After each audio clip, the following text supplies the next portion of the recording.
Chega um momento na vida em que o espelho deixa de refletir apenas a imagem externa e passa a devolver perguntas.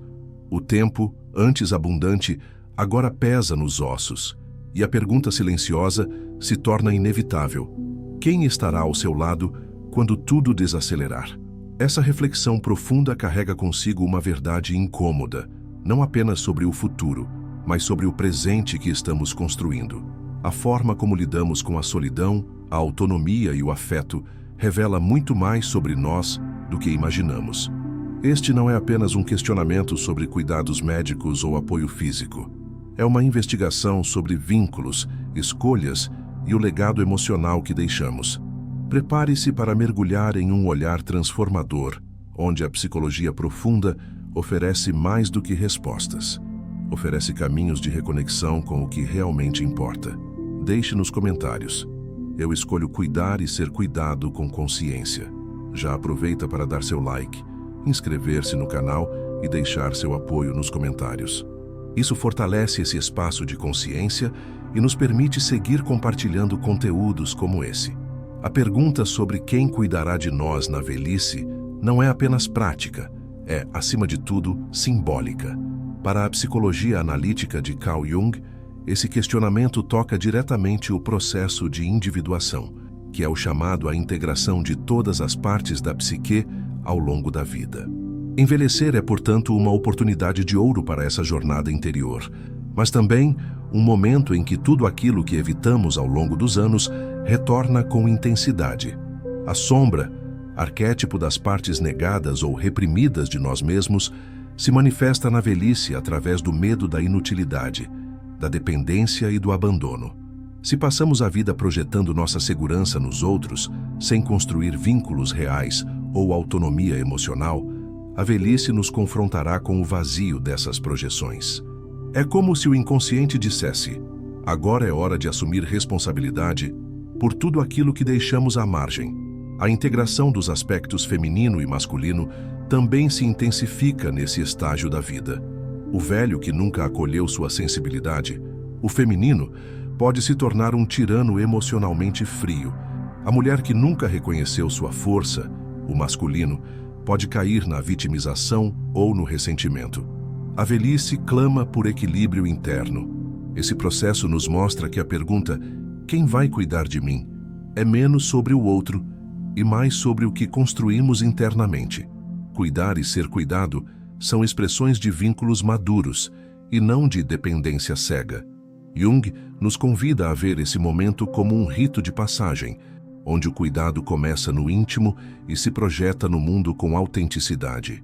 Durante grande parte da vida, somos ensinados a acreditar que a família será o porto seguro e inevitável nos momentos de vulnerabilidade.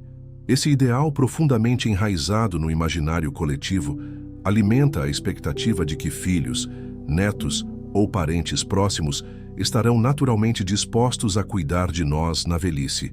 No entanto, quando observamos com um olhar mais profundo, amparado pela psicologia analítica, percebemos que essa expectativa muitas vezes é uma projeção carregada de sombra, uma tentativa inconsciente de evitar o confronto com a solidão, a finitude e a autonomia emocional. Jung nos ensina que projeções são partes da psique que não foram integradas e que, ao serem deslocadas para fora, criam vínculos baseados em ilusão e cobrança. Quando projetamos nos filhos a obrigação de cuidar de nós, sem considerar suas escolhas, limites ou mesmo a qualidade do vínculo construído ao longo da vida, estamos nos afastando da realidade e caindo em uma armadilha emocional. A família, quando se transforma em garantia automática de cuidado, perde seu caráter simbólico de conexão e passa a representar um seguro afetivo que nunca foi assinado. A verdade incômoda é que muitas relações familiares são frágeis, construídas sobre padrões de conveniência, obrigações culturais ou vínculos distorcidos por ressentimentos não elaborados. Nessas relações, o cuidado esperado pode não florescer, simplesmente porque ele nunca foi nutrido. Jung nos lembra que o inconsciente coletivo carrega imagens arquetípicas, como a da mãe protetora, do pai provedor, do filho fiel, mas que essas imagens, quando não vividas de forma consciente, tornam-se apenas máscaras. A persona da família unida pode ocultar uma realidade de desconexão emocional, traições silenciosas e ausência de amor genuíno. A análise junguiana nos convida a investigar a origem dessas crenças e a compreender que a construção de vínculos verdadeiros exige presença, escuta e entrega, não apenas laços de sangue. Ao contrário da visão idealizada, o cuidado real na velhice nasce do afeto cultivado, da reciprocidade construída ao longo de décadas. Se nos distanciamos emocionalmente dos outros durante a vida, se construímos muros ao invés de pontes, não é razoável esperar que a velhice traga um milagre relacional. A projeção do cuidado familiar pode, portanto, ser uma forma de negação da responsabilidade individual em construir relações saudáveis e conscientes. Outro ponto que se entrelaça com esse tema é a questão da herança emocional. Muitos pais acreditam que o sacrifício feito pelos filhos, seja financeiro, afetivo ou social, cria uma dívida implícita que no futuro se manifestará como cuidado. Mas essa lógica linear não considera a complexidade do inconsciente. Amor não se cobra e cuidado não se exige. Ambos são frutos de uma relação simbiótica e integrada. Quando há expectativa sem entrega, surge o ressentimento. Quando há cobrança sem conexão, instala-se o distanciamento. É preciso encarar que a velhice é muitas vezes o espelho mais honesto da vida que foi vivida, não como julgamento moral, mas como consequência psíquica. Jung falava do velho sábio como um arquétipo de integração, aquele que, ao final da jornada, compreende que tudo tem seu tempo e que a consciência é o maior legado. Nessa perspectiva, esperar que a família cuide de nós automaticamente é abrir mão do próprio processo de individuação, delegando ao outro o papel que é nosso, o de amadurecer, acolher a própria vulnerabilidade e, acima de tudo, estabelecer relações significativas por escolha e não por obrigação. A família pode sim ser uma fonte de cuidado na velhice, mas isso não é uma garantia, e sim uma construção. Quando essa realidade é compreendida sem idealizações, abre-se espaço para novas formas de vínculo que não dependem apenas do sangue, mas do afeto real. Jung nos oferece então a oportunidade de olhar para essas dinâmicas com lucidez e coragem, reconhecendo que o verdadeiro cuidado nasce da consciência. Envelhecer é, para muitos, uma ameaça silenciosa. Não pela idade em si, mas pelo que ela representa. Perda de controle, declínio físico, dependência emocional e, acima de tudo, a aproximação do fim. No inconsciente coletivo, a velhice está frequentemente associada à inutilidade, ao abandono e à fragilidade. E é justamente aí que a sombra se manifesta. Segundo Carl Jung, a sombra é composta por todos os aspectos de nós mesmos que rejeitamos ou não reconhecemos. Quando negamos o envelhecimento, o que estamos rejeitando é a vulnerabilidade, e ela, reprimida, volta sob forma de medo paralisante. A sombra da dependência se forma ao longo da vida quando nos identificamos excessivamente com a ideia de autonomia absoluta. Criamos uma persona de força, de autossuficiência, de controle, como se admitir o cansaço, a necessidade ou o erro fosse um sinal de fraqueza. E quanto mais cultivamos essa máscara, mais medo temos de perdê-la. Quando a velhice se aproxima e essa máscara começa a ruir, somos tomados por um terror profundo. O de depender dos outros, o de precisar, o de ser um fardo. Essa angústia é uma projeção da sombra que nunca foi integrada. Aquela parte de nós que sempre precisou de acolhimento, mas que foi ignorada em nome de uma falsa invulnerabilidade. Esse medo paralisa. Ele impede decisões importantes, como preparar um plano de cuidados para o futuro, buscar ajuda emocional, conversar com a família sobre desejos e limites. Muitos preferem o silêncio, a negação ou até mesmo a rigidez emocional como forma de defesa. Outros se tornam excessivamente dependentes antes mesmo de precisarem ser, como se antecipar a fragilidade fosse uma forma de mantê-la sob controle. Ambas as posturas nascem da mesma raiz, o medo de se confrontar com a própria humanidade. Na perspectiva junguiana, o processo de individuação Esse caminho de integração e amadurecimento da psique exige que entremos em contato com a nossa sombra. E no contexto da velhice, isso significa reconhecer a dependência não como fraqueza, mas como parte da experiência humana. Todos, em algum momento, precisaremos ser cuidados. Todos, em algum grau, dependeremos de vínculos para existir com dignidade. Negar isso é permanecer preso a uma ilusão, a um ego inflado que se recusa a aceitar o ciclo da vida. Curiosamente, quanto mais negamos a dependência, mais ela se expressa de forma disfuncional. Relações de codependência emocional, chantagens afetivas, isolamento crônico ou vitimização são sintomas claros de uma sombra que está operando no inconsciente. A pessoa que passa a vida temendo o abandono, muitas vezes se torna aquela que mais afasta os outros. A que mais exige presença pode ser justamente a que menos consegue oferecer vínculo autêntico. O medo, quando não reconhecido, sabota os próprios desejos. Jung propõe que a integração da sombra acontece através da consciência e da aceitação. No contexto do envelhecimento, isso implica olhar para o medo da dependência com honestidade, sem julgamentos. É preciso dar nome ao pavor que sentimos ao imaginar a perda de autonomia, reconhecer o impacto que isso tem em nossos relacionamentos e, principalmente, criar espaços internos de acolhimento. Quando aceitamos que ser cuidado também pode ser uma forma de troca amorosa, a dependência deixa de ser um peso e passa a ser um convite à humildade e à conexão. A maturidade emocional, portanto, não está em negar a velhice, mas em atravessá-la com presença. Em vez de buscar manter-se jovem a qualquer custo, o caminho mais profundo é o da aceitação consciente.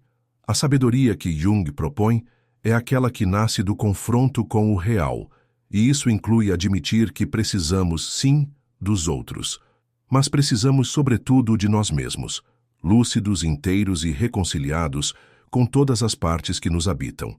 Dentro da psicologia analítica de Carl Jung, o arquétipo do velho sábio representa uma das expressões mais elevadas do processo de individuação.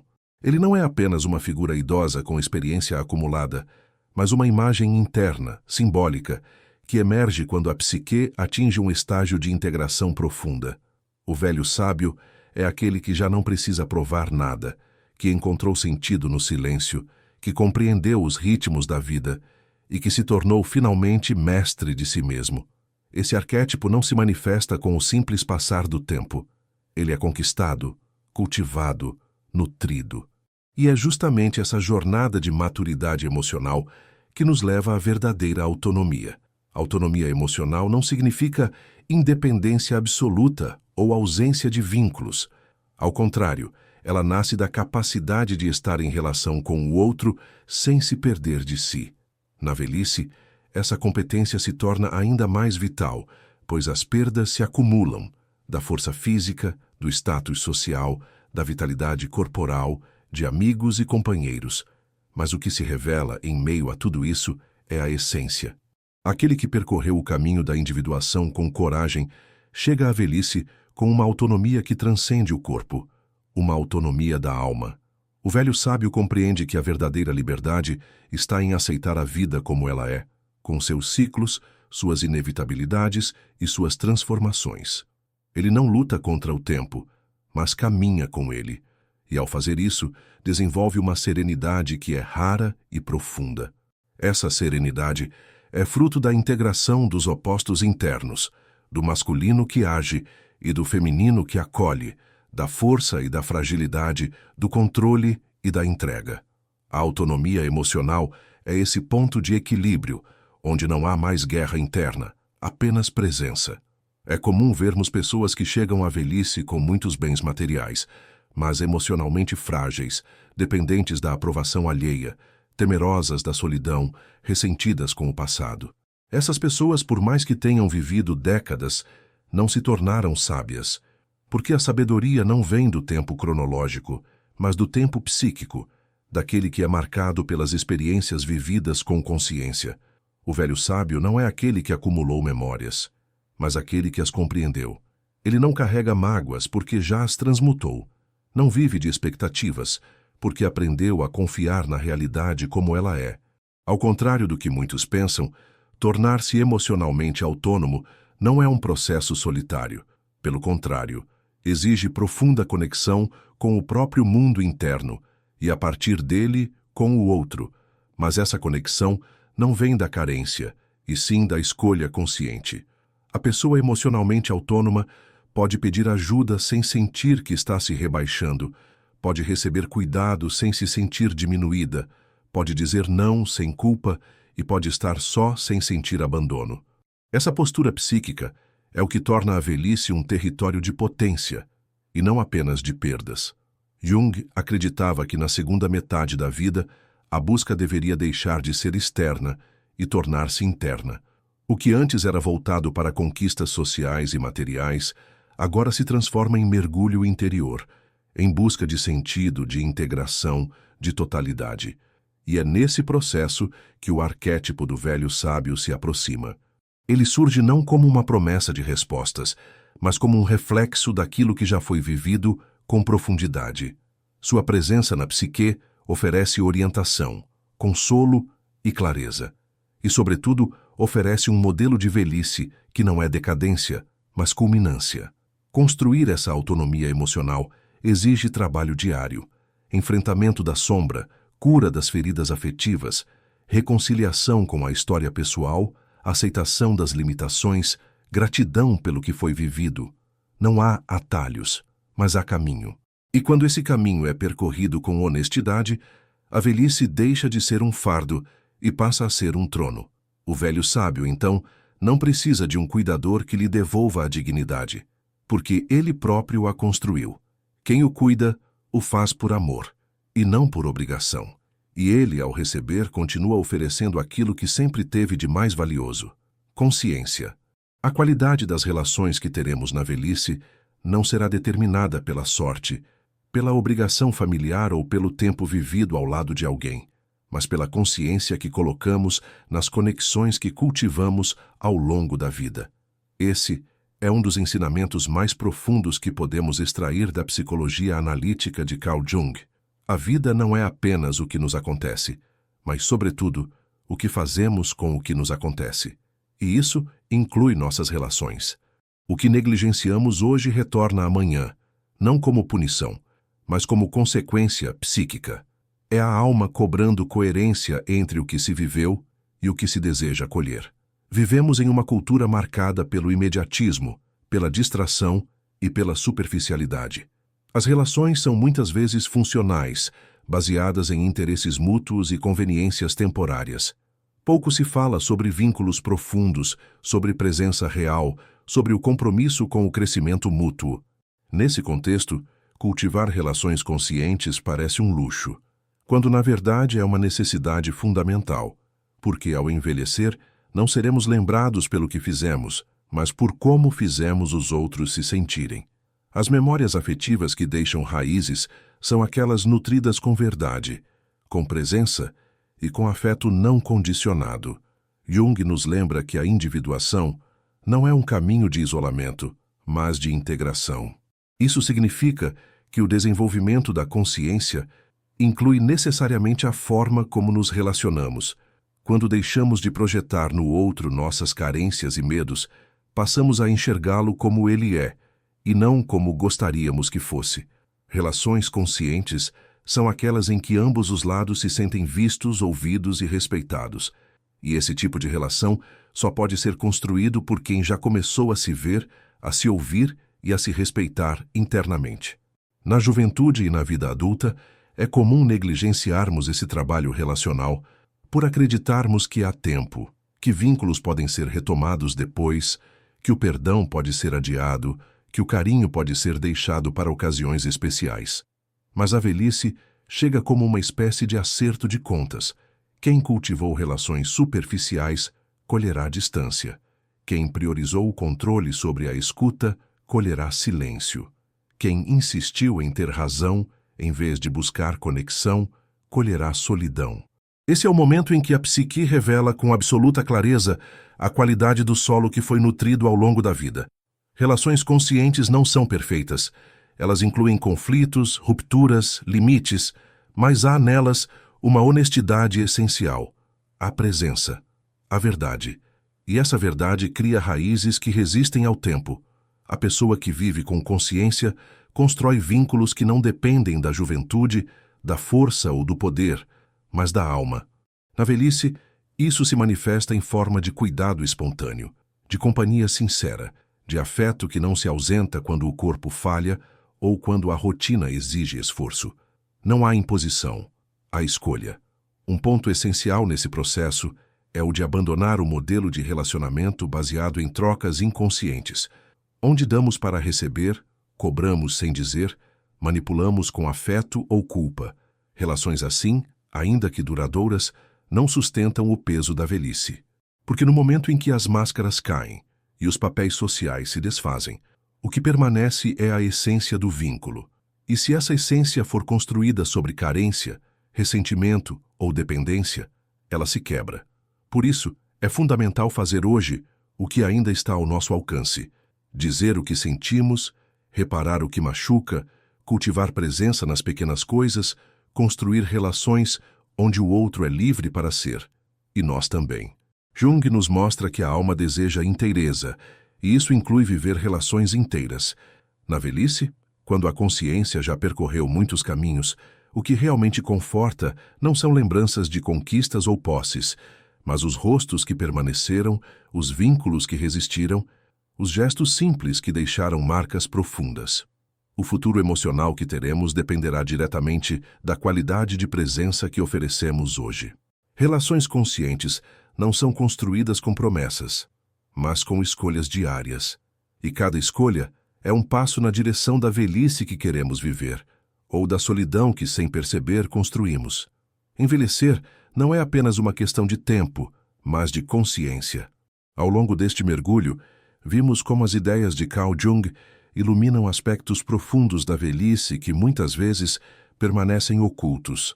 A ilusão de que a família cuidará de nós por obrigação, o medo inconsciente da dependência, o chamado à autonomia emocional e a urgência de construir vínculos verdadeiros desde agora. A pergunta, quem vai cuidar de você, se transforma então em outra muito mais poderosa. Que tipo de vida emocional estou cultivando hoje para sustentar o meu amanhã? A resposta está na coragem de olhar para dentro, de reconhecer a sombra, integrar as fragilidades e escolher conscientemente o tipo de legado que desejamos deixar, não em herança material, mas em afeto, em presença, em sabedoria. A velhice não precisa ser um território de solidão e abandono. Pode ser, sim, o ápice da lucidez e da liberdade interior. Se esse conteúdo ressoou com você, inscreva-se no canal e ative as notificações. E agora, aproveite o vídeo que está aparecendo na tela. Ele vai aprofundar ainda mais essa jornada de transformação pessoal. Escolher cuidar de si é o primeiro passo para ser, de fato, cuidado.